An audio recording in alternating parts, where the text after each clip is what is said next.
દીકરો ગમે તેટલો સાહેબ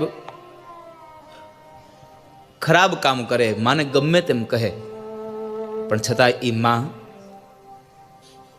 પોતાના દીકરાઓને ન તરછોડી શકે. દીકરો મા બાપને છોડી શકે, પણ મા બાપ દીકરાઓને ન છોડી શકે.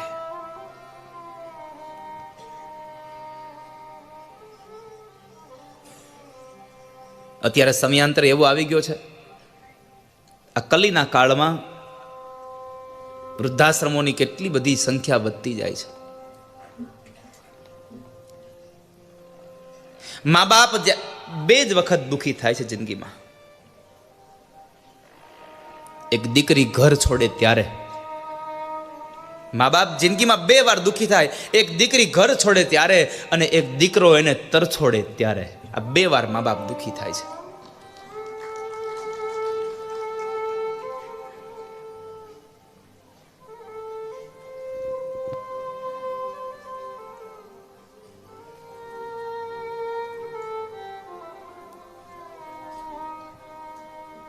અત્યારના તમામ યુવાનોને પ્રાર્થના કરું છું, બાપ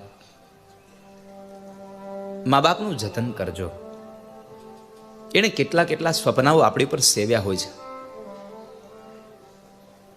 આપણી ખુશી માટે થઈ અને પોતાની જિંદગીના તમામ સ્વપ્નાઓને એણે એક પાંજરામાં કેદ કરી દીધા હોય છે. એને ખુશ કરજો, એને રાજી રાખજો.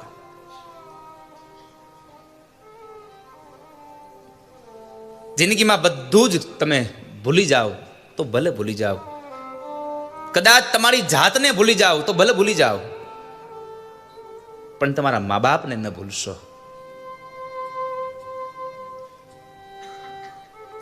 અને હું ભરોસા સાથે કહું છું કે તમે તમારા મા બાપને રાજી રાખો, એની સેવા કરો.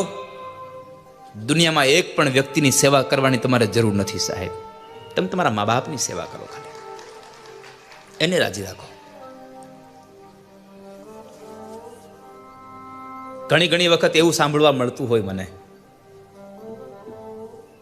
કે ફલાણા ભાઈને 3 દીકરા છે પણ મા બાપ જુદા રહે છે.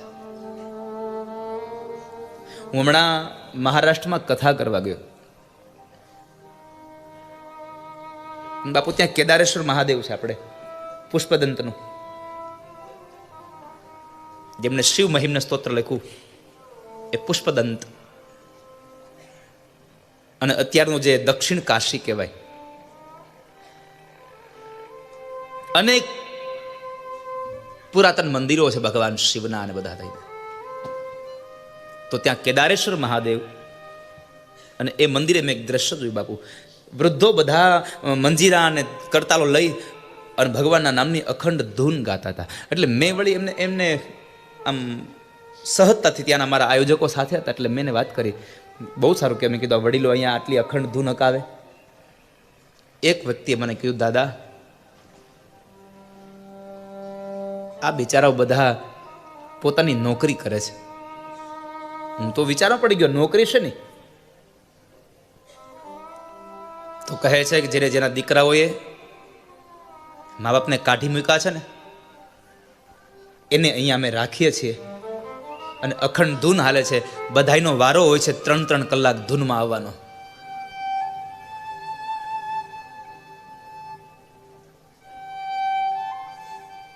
એક 3 ટકના રોટલા માટે થઈ શું લઈ જાય બીજું મા બાપ તમારી પાસેથી?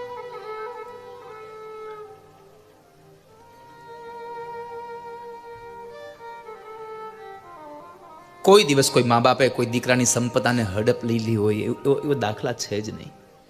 પોતાની સંપદા પોતાના દીકરાને આપી દે છે, બધું આપી દે છે. એને તો કાંઈ જોતું નથી, બસ તમારો પ્રેમ અને તમારો સાથ જોઈએ છે. મેં વારંવાર કથામાં કહ્યું છે, અને ફરી વાર આ મોરબી ગામની આ ભીમાણી પરિવારની કથામાં કહું છું કે દીકરો કદાચ નોકરીએ જાય અને સાંજે નોકરીએથી આવીને પછી પોતાના મા બાપ પાસે અડધો કલાક અને કલાક બેસે ને, તો કોઈ દિવસ મા બાપ કોઈ દી વૃદ્ધ ન બને અને દીકરો કોઈ દી મોટો ન થઈ જાય સાહેબ. જો પોતાના મા બાપ પાસે એક અડધો કલાક બેસે તો મા બાપને ખાલી એટલું પૂછજો કે તમારી જરૂરિયાતમાં કંઈ ઓછું તો નથી રહેતું ને? તમારી પાસે કશું નહીં માગે કોઈ દિવસ, બધું તમને આપી દેશે.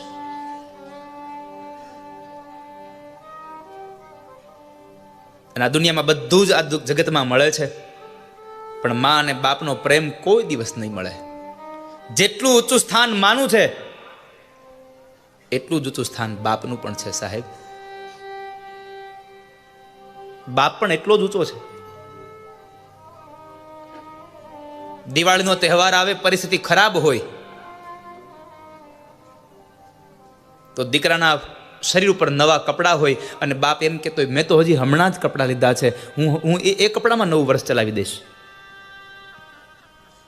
દીકરાના પગની અંદર નવા ચપ્પલ પહેરાવડાવે અને પોતાના બૂટની અંદર તૂટી ગયેલી સખ્તળી પણ ન નખાવે અને છતાં પણ પોતાનું નવું વર્ષ પસાર કરી દે. સમજો આ પાત્ર બીજું કોઈ નહીં હોય, આ જગતનો એક દીકરાનો બાપ હશે. પોતાની તમામ સુખની સમૃદ્ધિઓને છોડી અને પોતાના સંતાનોને સુખી કરે છે.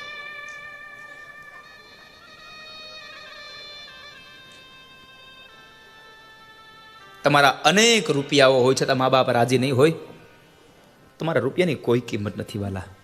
એટલે મેં ગઈકાલે પણ કહ્યું હતું, ફરી વાર દોહરાવું છું કે ભીમાણી પરિવારને ગમે તેટલી મોટી સંપદા મળી છે, પણ એ સંપદામાં કદાચ આ દુનિયા રાજી થઈ હશે, ગમે તે થયા હશે, પણ આજે અંતરિક્ષમાં રહેલો એ સ્વર્ગસ્થ બાબુભાઈનો આત્મા અને અહીંયા બેઠેલી એ માની છાતી આજ ગજગજ ફૂલતી હશે કે આજે અમારા દીકરાઓએ અમારી પાછળ આ સુંદર કાર્ય કર્યું છે. સંપદાથી મા બાપનો પ્રેમ ન મળે સાહેબ.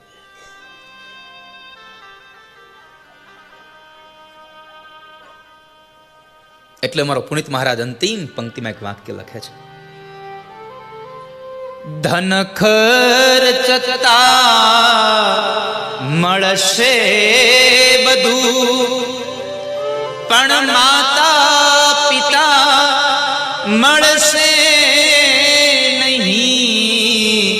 ધન ખર્ચતા મળશે બધું, માતા પિતા મળશે નહીં. ધન ખર્ચતા મળશે બધું, માતા પિતા મળશે નહીં. ધન ખર્ચતા મળશે વધુ, માતા પિતા મળશે નહીં. માતા પિતા મળશે નહીં. પલ પલ પુનીત ચરણની તમે ચાહના ભૂલશો નહીં. ભૂલો ભલે બીજું બધું, મા બાપને ભૂલશો નહીં.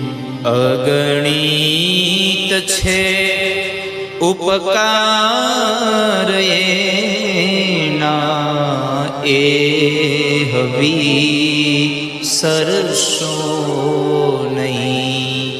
અગણિત છે ઉપકાર એના, એ કભી સરસો નહીં. મા બાપને ભૂલશો નહીં. મા બાપને ભૂલશો નહીં. પથ્થર પૂજ્યા પૃથ્વી તણા, ત્યારે દીઠું તમનું ખડું.